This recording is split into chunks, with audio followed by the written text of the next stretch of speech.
It's Saturday, June the 4th, and we're doing some gardening today. We spent an hour and a bit, maybe 2 hours, preparing this final row, or this row in the garden. And we're going to be using this for peppers and for a few melons and things.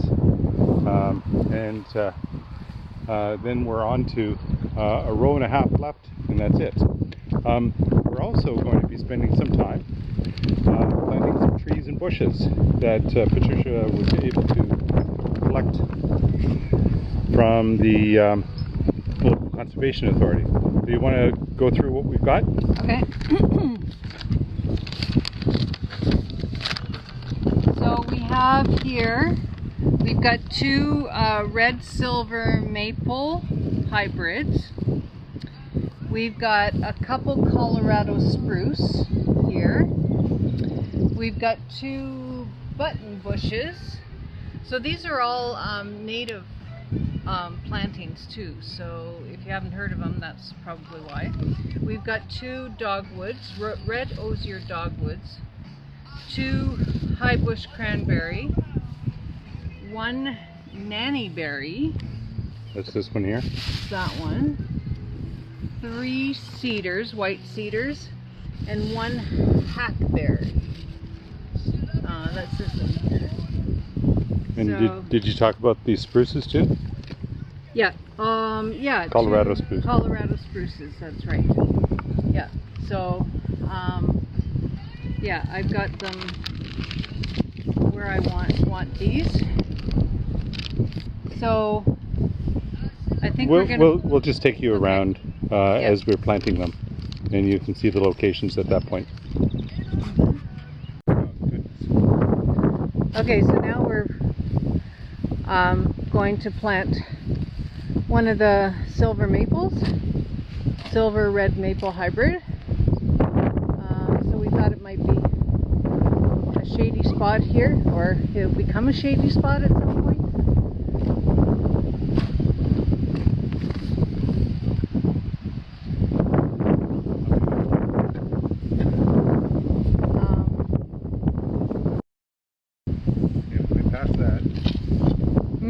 We passed that.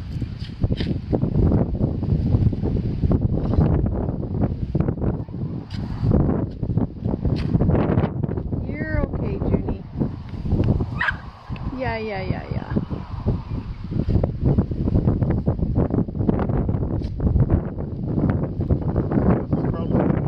Okay, yep.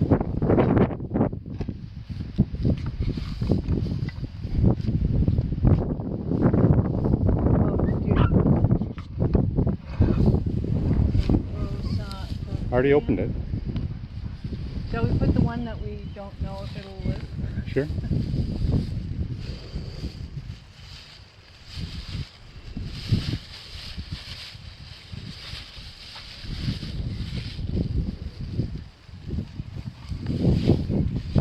You gonna help out?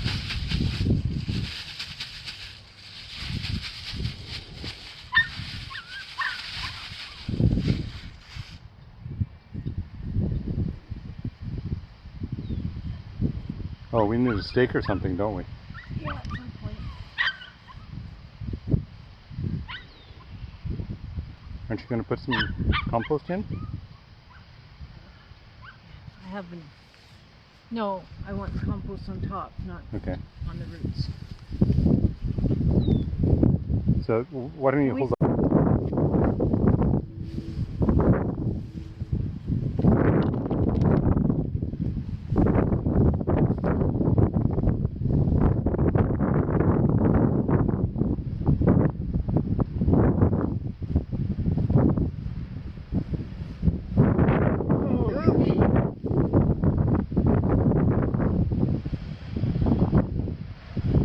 We'll have to come back and tie it up, huh? The rest of this out. Thought I did.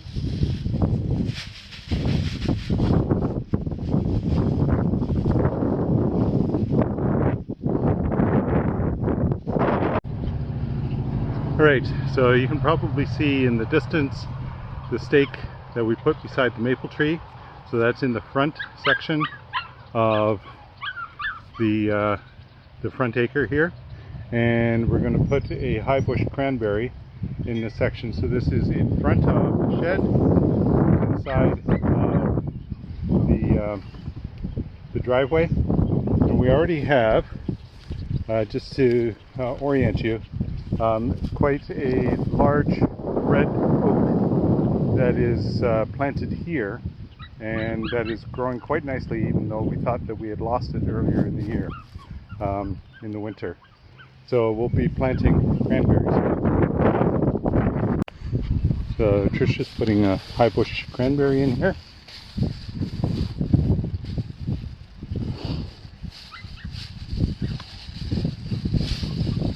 So I dug a shallow hole, putting the entire root ball with all of the soil that came along with the plant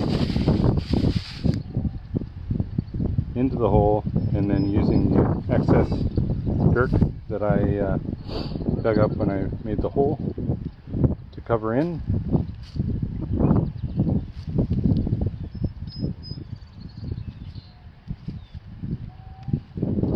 Cover the roots. We already put a stake in beside it.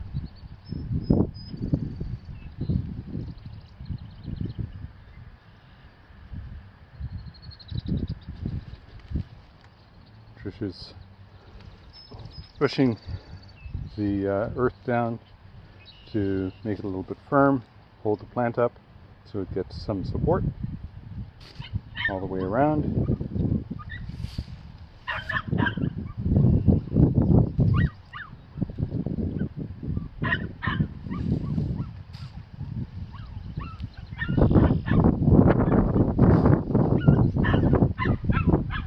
And then she's going to put some compost on it.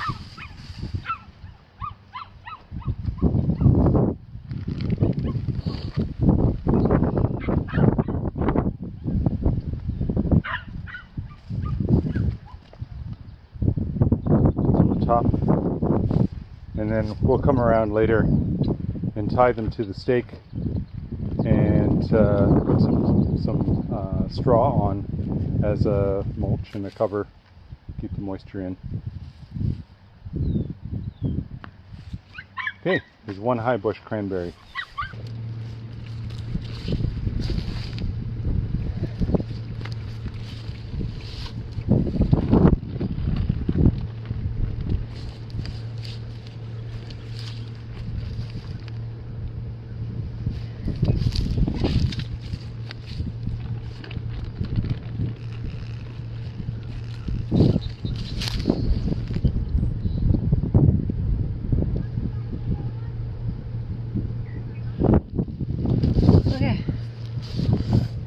Alright, on to the next. And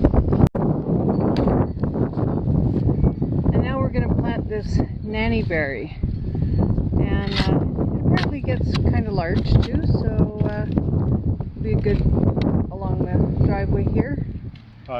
Give them some indication as to where the property line is. So you can see the property line, that red marker there, next to that other tree and blue mushroom. And then this is our property line, that's the red one. So we've got lots of room, but there's kind of between that and the driveway.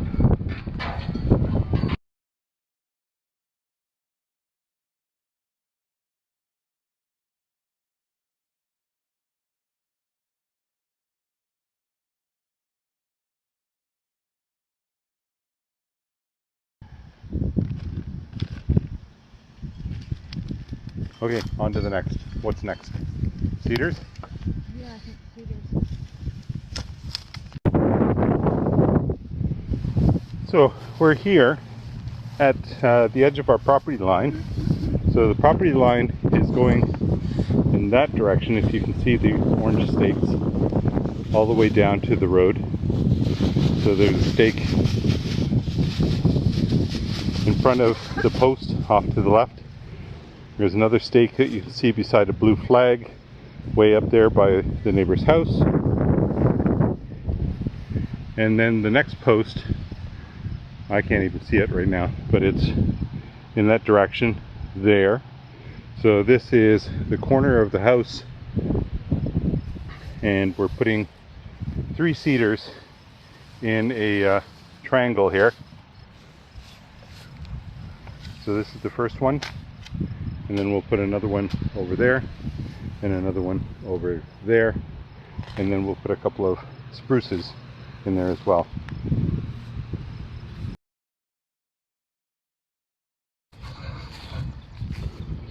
What's that, Trish? Zucchini. So this is in the closest row to the trailer. So you can see that the trailer is off in that direction. And it's zucchini, and Trish's got, what, 2 more? Yeah, 3 more? One that was saved from the one that I started, so 1 that way. You've got 2 in that plot though, don't you? Oh, there were 2 here as well. Oh, I didn't realize that. I should have split them. You can still do it. Yeah. No, I don't know if it's 2. Is it 2?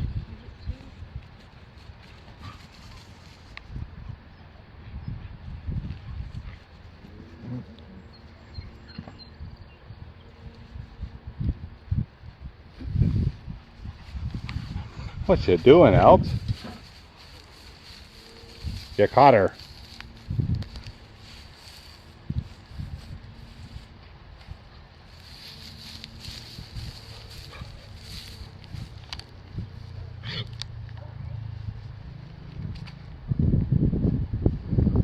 So there's a little one that's been saved from the Whatever disasters we had. all of the disasters. It made it through. It's a survivor, so it's a keeper.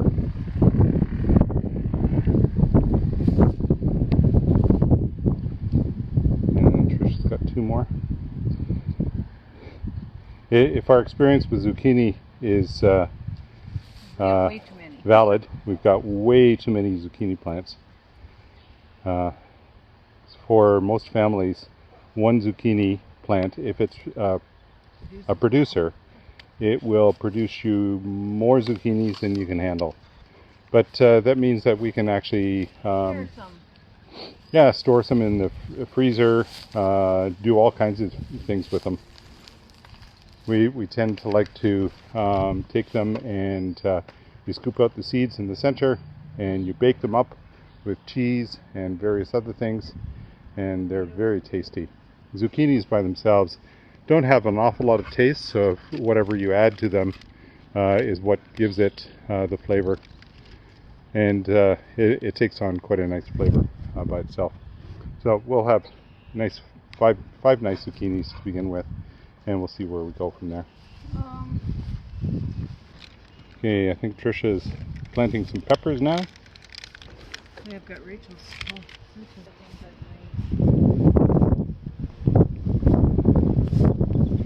Green and red, and then some more greens. Those are the little ones that Rachel started from seed, I think.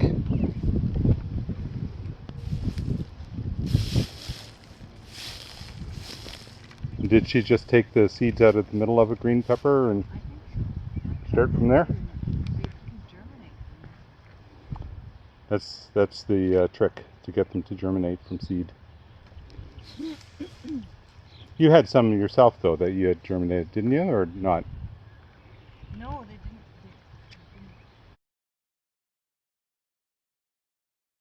didn't. What we did was broad fork ground underneath, as we've seen in previous videos. And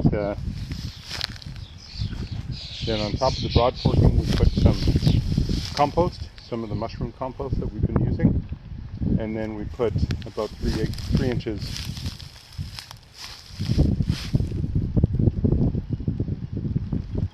or 9 or 10 centimeters of triple mix on top of that. And once these peppers are established, probably sometime next week, we'll cover the rest of the soil up with the straw again to discourage weeds from forming one more time. So hopefully we end up with a very, very nice strong row of peppers. Because the peppers that we had last year, they struggled to begin with, but they eventually produced a little bit. But then it got too late in the season. Exactly, it was too late in the season and they got frozen out eventually. So hopefully this year things are much better. And we end up with a better crop. It's nothing like fresh green and red peppers to work with. Well, and then I think Danielle and Jonathan are also growing some hotter jalapenos and that kind of stuff. So we'll have a nice mix to work from. All right, anything else to? All right, okay. So it's freezing them. Okay. Right. So we've gotten those frozen peppers, and what they do is dice them and then stick them in the freezer from there. Right. While we're figuring out what next to actually plant in this row, I'll stop for now and get back to the seed. So this is the end of an afternoon. I can hear faintly on the breeze. It's Miller time on a Saturday afternoon after we finished all the planting. So just to let you know, so we have all of these so zucchini plants at the end, and then these are peppers, and the peppers continue on until about here or so, and then Patricia was just planting a row of sunflowers, the sun side, the south side. No, I put them every other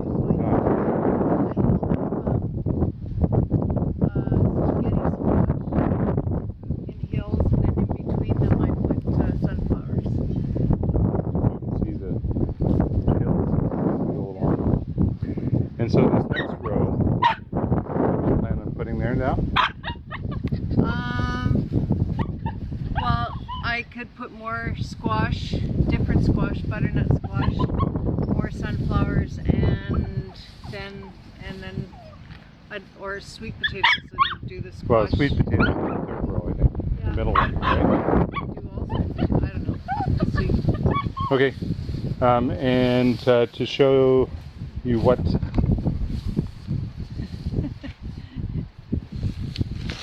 No, actually, we're just going to do this. okay. To show you what I did while Patricia was working with sunflowers and spaghetti squash. So I took the 3 remaining trees or bushes that we had. Can't remember what they are anymore. So I put them in the pots into the ground, and they'll be here. So the 3 sticks that you're seeing up. So they'll live here for a year or so, and then we'll see where we're at in terms of the landscaping around the house, and go from there. So we've planted 15 trees and a number of plants with one more row to go, and then a bit to finish off. And I think that's an update for today's work in the garden. Tomorrow I think we're finishing the priming in the house, and we had a conversation earlier today with our contractor, and it looks like they'll start putting the bathrooms in. So we have to finish painting in the bathrooms, both upstairs and downstairs. They'll do the plumbing, and we'll get the flooring in as well into the living area on the top floor. And then the week after that, So windows should be starting to come in as well, at least a window in the bathroom upstairs. And then the kitchen starts coming in a week from Monday. And we should be able to actually make use of the bathroom by the time we're here next weekend. So let's see how far we get. I'll keep you up to date as we're moving along, and talk to you soon.